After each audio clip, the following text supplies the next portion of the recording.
Bonjour tout le monde, ici Steve Jean, bienvenue à Québec Mountain Bike Podcast, le balado québécois entièrement dédié au vélo de montagne. Pendant l'hiver, j'ai décidé de m'intéresser un peu plus au fat bike, puis à la fabrication des vélos au Québec en général. Puis au cours de mes recherches, je suis tombé sur la compagnie Panorama Cycle, qui est située à Granby. Puis moi, demeurant à Montérégie, je me suis dit, voyons donc, j'en avais pas entendu parler à ce niveau-là, que c'était aussi près de chez moi. J'ai fait des recherches et puis j'ai contacté le propriétaire. Et puis aujourd'hui, on est là. Donc, on est chez Panorama. Et puis, Simon a accepté de me donner une entrevue. Alors, bonjour Simon. Bonjour Steve. Merci de t'être déplacé. Merci de m'avoir invité. Merci à toi. Donc, avant de commencer l'entrevue, Simon me fait faire le tour des locaux, le tour de l'usine, et puis de l'atelier d'assemblage, puis tout ça. Puis, j'ai trouvé ça très, très intéressant. On a parlé de toute la gamme de vélos qui sont offerts par l'entreprise. Mais Panorama Cycle, pour toi, Simon, c'est quoi? Bon, Panorama Cycle, moi je suis cofondateur en fait de cette compagnie-là. On a fondé en fait notre première année d'opération de vente, c'est 2016. Fait qu'on vend des vélos. Actuellement, on a 7 vélos. On est principalement dédié à la niche ou le créneau du vélo d'aventure. Mm-hmm. Puis oui, on a des fat bikes, on a des gravel bikes. On a des vélos de montagne qui intéressent beaucoup de monde, qui font soit de la course ou de la longue distance en hors route, du vélo de montagne, longue distance en route, du touring ou bikepacking. Puis voilà, on vend des vélos, puis surtout on essaie de faire connaître, promouvoir, puis d'inspirer les gens à utiliser leur vélo dans cette pratique-là qui est, je ne veux pas dire marginale, mais un peu plus différente, disons, le touring en route. Oui, touring en route, vélo d'aventure, bikepacking, c'est un peu tout mélangé pour dire de faire une pratique du vélo un peu différente. Hein? Oui, c'est tous des termes qui sont très, très similaires, là. Mais j'aime bien dire le touring hors route. Ouais. Puis, comment c'est arrivé l'idée de lancer cette compagnie-là? Oui, c'est au fil des années. Disons, moi, j'ai grandi en faisant énormément de vélo jeune. Ma première job, c'était dans une boutique de vélo. À 16 ans, je rentrais dans une boutique de vélo. Évidemment, les sous, ils allaient tout acheter des vélos. Puis j'ai toujours un peu ma passion un peu guidé mon choix d'études. J'ai étudié en ingénierie mécanique tout en travaillant dans le vélo. Je suis rentré assez tôt après dans une entreprise qui s'appelle Guru Bicycles, on fabriquait, c'est un fabricant local de vélos. Fait que j'ai été là quand même plusieurs années, je dirais 2006 à 2011, 2012.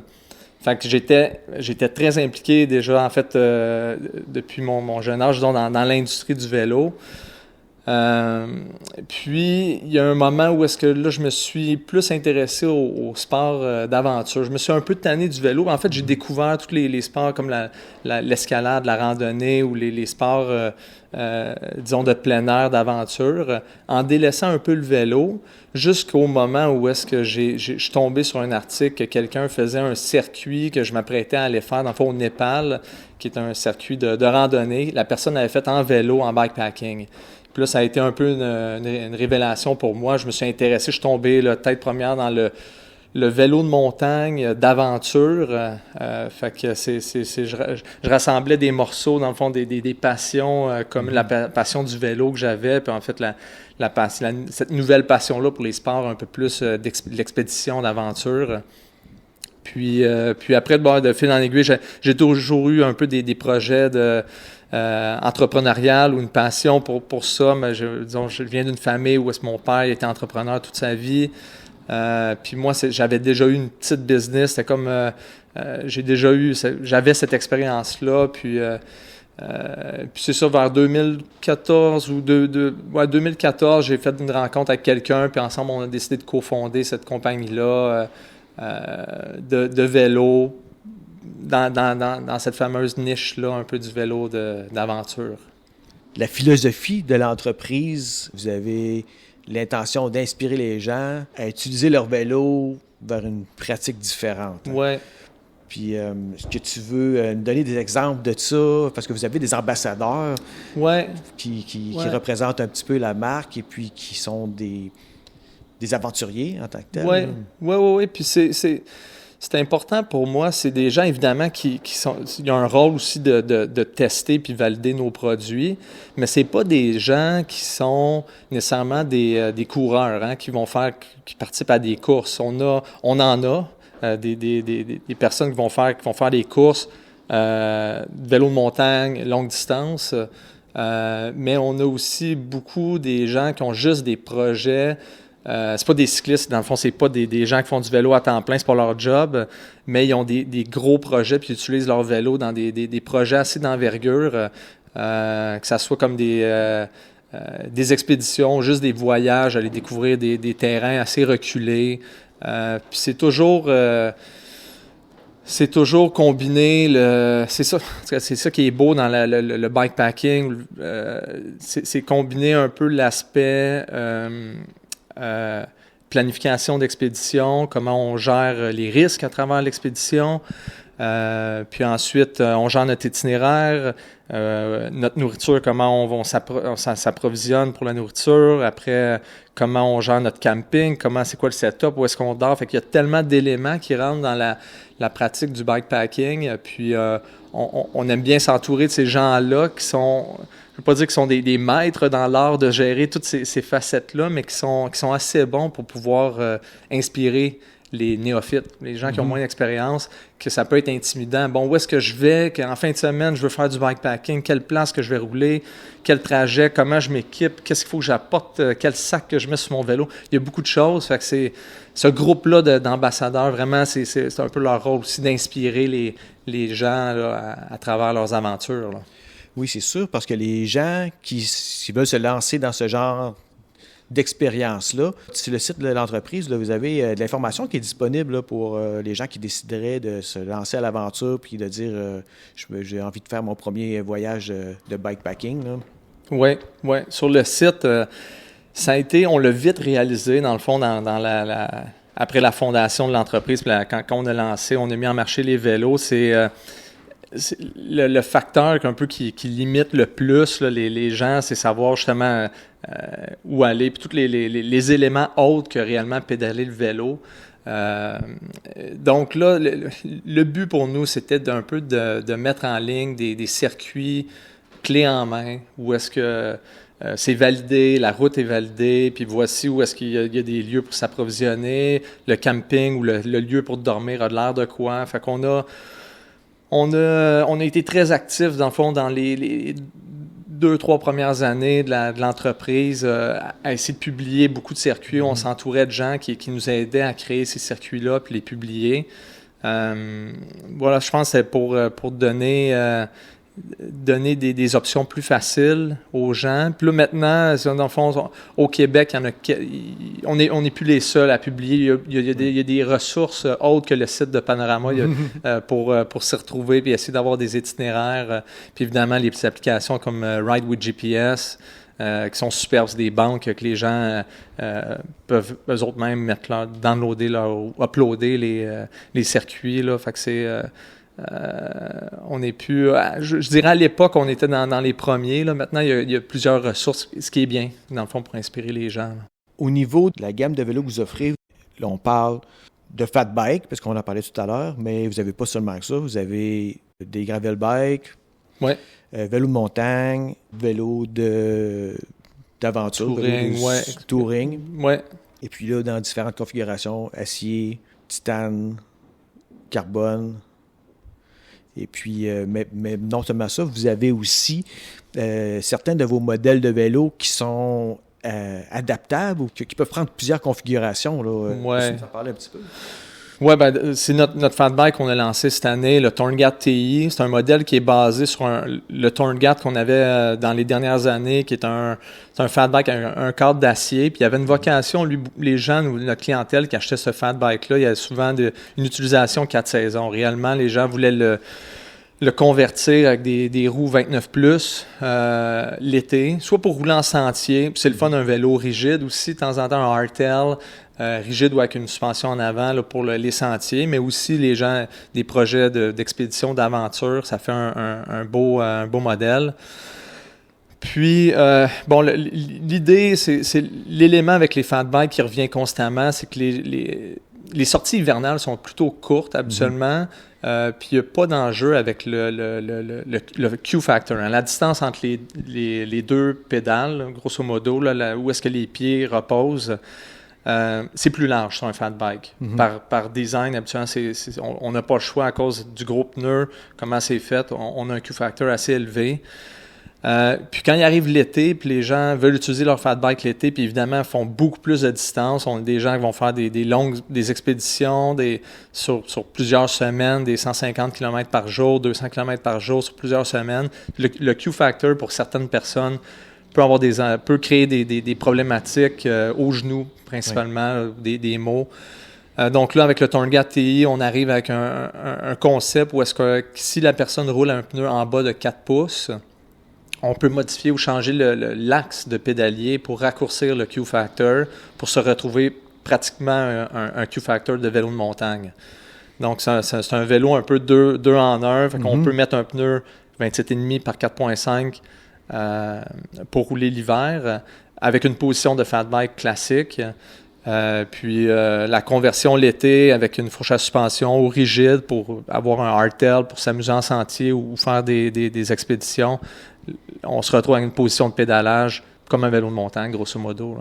Ce qui est super intéressant, dans le fond, c'est ça. Tu as 2 vélos en un. Fait que si tu décides de t'acheter un fat bike pour rouler l'hiver pendant 2 mois, ben, tu as encore 10 mois pendant l'année où tu peux le rouler en hardtail, configuration que tu souhaites. Puis tu peux mettre plusieurs types de guidons aussi. Vous pouvez mettre des guidons traditionnels comme des guidons de vélo de montagne ou de fat bike, mais là, on voit ici vous avez des guidons courbés aussi, qui est une possibilité sur certains vélos de montagne. Là, on commence à voir ça un petit peu plus là, sur le marché qui s'en vient. Ça fait jaser. Ouais. Puis, mais ça a l'air vraiment confortable. Ça peut offrir, pour les gens qui font beaucoup de distance, là, offrir un confort intéressant. Oui, vraiment les guidons courbés, du moins dans le style de vélo qu'on offre, c'est des guidons courbés. De loin, ça peut avoir l'air d'un guidon de vélo de route, mais quand on se rapproche, on voit la position, le drop, où est-ce qu'on met notre main le plus bas. C'est pas très, très bas. Ça reste assez haut, puis ça laisse, dans toutes les positions, c'est une position assez confortable. Puis les guidons sont assez larges. Nous, là, on met des 46 cm sur les gravel bikes, puis on a un vélo de montagne designé avec un guidon courbé. Lui, on utilise un 52 cm. Fait que selon les standards de vélo de route, c'est vraiment, vraiment plus large, 2 fois large comme un guidon de route. Fait que c'est la stabilité avant tout. Plusieurs positions pour se changer de mal de place, là, mettre les mains à différents endroits. Puis, en ayant des guidons larges comme ça aussi, on peut mettre des sacs. Oui. Ça laisse beaucoup de place pour avoir un sac de guidon. Fait que, oui, c'est notre Taiga qui est notre vélo guidon droit, vélo de montagne guidon droit, qui est populaire, comme je disais, pour, mettons, des courses longue distance en route, ou comme un vélo pour rouler en sentier, un trail bike hardtail avec une suspension en avant.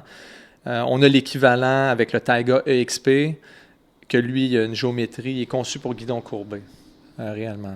Mais dans tous les cas, de toute façon, vos vélos sont tous conçus pour voyager aussi. Fait que si on achète un gravel bike ou un vélo de montagne, il y a tout ce qu'il faut pour monter des sacoches.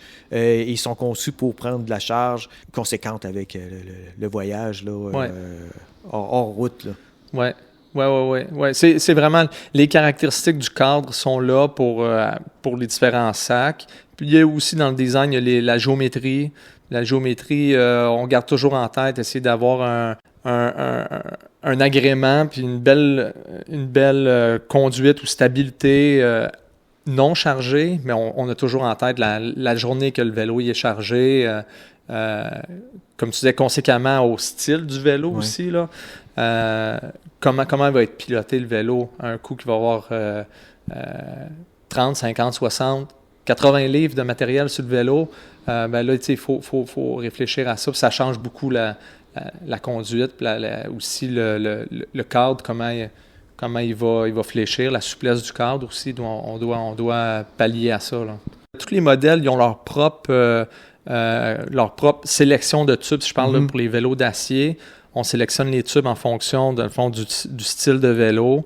On travaille beaucoup avec Reynolds, qui est une compagnie d'Angleterre, qui font des tubes d'acier comme très haut de gamme, hautement travaillés, avec tous les traitements thermiques qu'il faut pour avoir des parois assez minces, puis un poids léger. Dans le fond, pour un vélo d'acier, les poids sont très légers.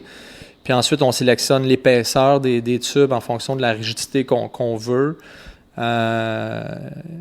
Fait qu'on travaille avec le Reynolds 725 principalement. Pour notre vélo plus touring, expédition, c'est le 525 qui est avec des parois plus épaisses et capable de prendre plus de charge.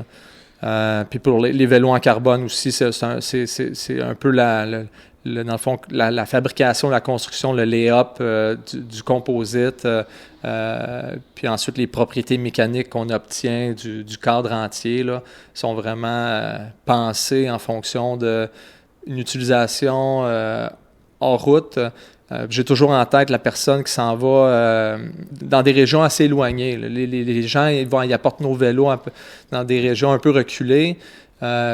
Puis là, le fameux vélo en carbone que les gens s'imaginent que, mon Dieu, qu'est-ce qui va se passer s'il y a un bris ou il y a quoi que ce soit. Les vélos comme notre gravel bike, il est testé selon les standards de vélo de montagne. Ça, c'est l'exemple facile à donner pour nous. Là, c'est notre Catadin.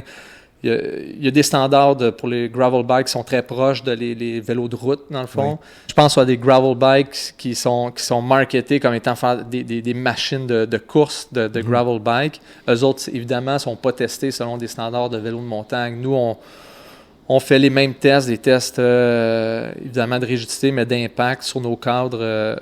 Notre Catadin qui répond au même standard de vélo de montagne. Fait que là, j'ai les personnes aux clientèles qui vont voyager, ils vont dans des régions reculées. Il faut que ce soit solide et durable.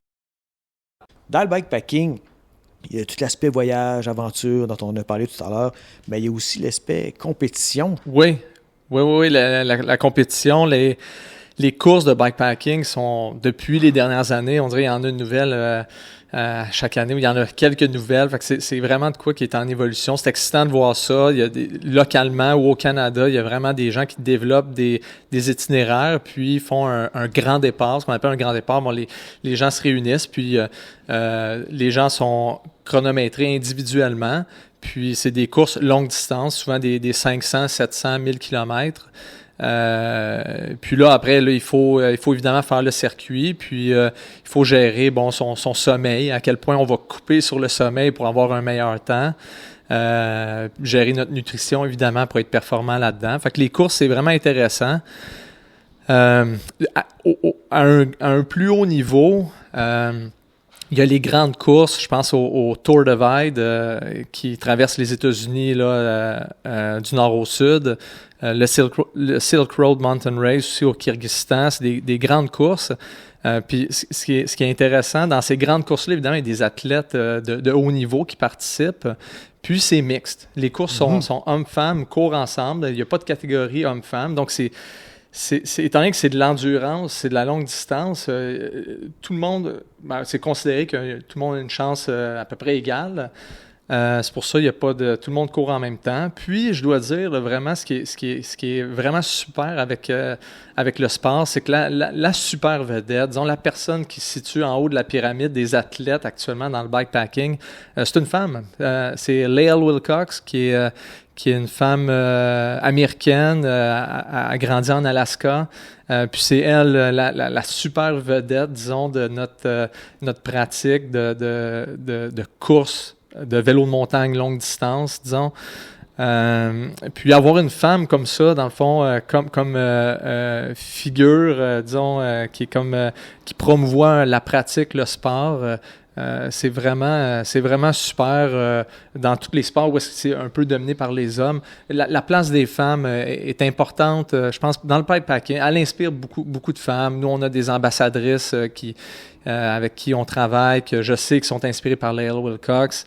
C'est un beau modèle. C'est le fun de voir une femme. Dans le fond, c'est un peu une fierté d'avoir une femme comme ça en haut de notre sport. Là. Je trouve que ça fait ça crée une belle identité pour la pratique, là. Vous avez justement une de vos ambassadrices qui est supposée participer à une course cette année, je pense, hein? Oui, c'est fameux, je l'ai mentionné, le Silk Road Mountain Race. Oui. Donc, une course longue distance d'à peu près 2000 km hors route, très reculée dans le Kyrgyzstan, là, qui est la traduction de la route de la soie, là, qui a été développée là-bas pour une course de vélo. Fait que c'est très exigeant, c'est une course d'aventure assez intense, là. Combien de kilomètres, que tu te rappelles? À peu près 2000. Là. 2000 kilomètres. Oui, c'est ça. ça. Là, ils n'ont pas le choix de dormir. Là. Ils peuvent pas juste dire... Non, ça dort un peu, mais ça fait pas de la grasse matinée. Disons, quand tu fais des courses comme ça, les meilleurs coupent beaucoup sur le sommeil, évidemment. Il faut aller chercher du temps. Ça pédale longtemps. Ouais. Oh, oui. Puis, c'est qui l'athlète qui est votre...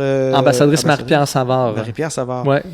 Bon, ben on va suivre ça. Hein. J'espère qu'on va souhaiter bonne course à Marie-Pierre. C'est pas tout de suite. Je pense que c'est au mois d'août, cette course-là. Hein? C'est ça, au mois d'août, fin août. Ouais. On va regarder ça. Est-ce qu'il y a des catégories d'âge dans ces courses-là, en général, ou si c'est mix et, au niveau du sexe et de l'âge? Ça dépend. La plupart du temps, c'est mixte. Mm-hmm. Là, je ne veux pas parler de manière générale. Là, je ne les connais pas tous. Là. Il y en a quelques-unes qui vont se séparer, mais la plupart du temps, c'est mixte. C'est des grands départs. Tout le monde est dans la même catégorie. Tout le monde court en même temps. Là. Fait que c'est... disons, il y a un côté très inclusif. Puis dans ces grands départs-là, disons, si on parle principalement le Tour Divide, qui est la course aux États-Unis, là, qui traverse les États-Unis, il y a des gens qui se mettent vraiment en mode course. Puis il y a des gens qui vont le faire. Ils prennent le départ disons, de la course, mais le mindset, c'est je veux le finir, peu importe le temps que ça va me prendre. Fait qu'il y a pas, il y a comme ils vont en mode réellement touring, qui vont plus dormir évidemment. Ouais. Ils veulent le faire, survivre à l'aventure, se rendre au bout, mais ils sont pas en mode battre des records de temps. Ouais. Fait que c'est le fun d'avoir des événements comme ça qui rassemblent des amateurs qui sont d'un mindset pas mal plus relax. Puis tu as des athlètes de haut niveau aussi qui sont dans le même événement. Fait que c'est dans ces grandes les courses de bikepacking, c'est ces deux univers-là qui se rencontrent. C'est intéressant. Là. J'imagine que tu dois voir différents types de vélos utilisés, dépendamment du mindset de la personne qui participe. Tout à fait. C'est sûr, il y en a qui vont avoir des vélos beaucoup plus axés sur la performance, sur plus léger, le vélo en carbone, évidemment, là, c'est plus performant sur le coup de pédale, plus léger. Puis les autres vélos, évidemment, là, on a parlé des caractéristiques, mais l'acier ou le titane est populaire habituellement dans les gens qui font ces longues distances-là aussi. Là.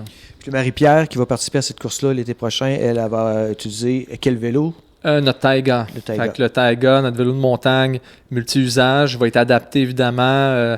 On veut qu'elle ait plus de position pour ses mains. Fait que c'est un guidon droit, mais c'est un guidon droit avec une vocation un peu plus touring. Mm-hmm. Fait qu'avec pour changer de position de main.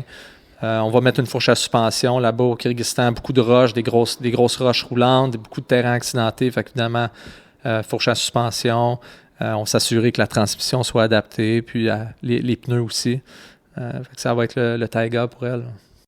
Et maintenant, comment ça fonctionne pour les gens qui voudraient s'acheter un vélo Panorama? Est-ce que vous avez un réseau de distribution ou bien est-ce que vous faites de la vente directe? On a des détaillants. Au Canada, on a une 20-25 détaillants. Puis on fait de la vente sur le site web, principalement dans des régions qui ne sont pas couvertes par les détaillants. Fait que c'est un modèle hybride. On commence aux États-Unis, on commence à avoir quelques détaillants. Fait qu'on grossit tranquillement comme ça. Fait que c'est le site web panoramacycles.com pour voir les modèles puis faire l'achat si vous êtes loin d'un détaillant.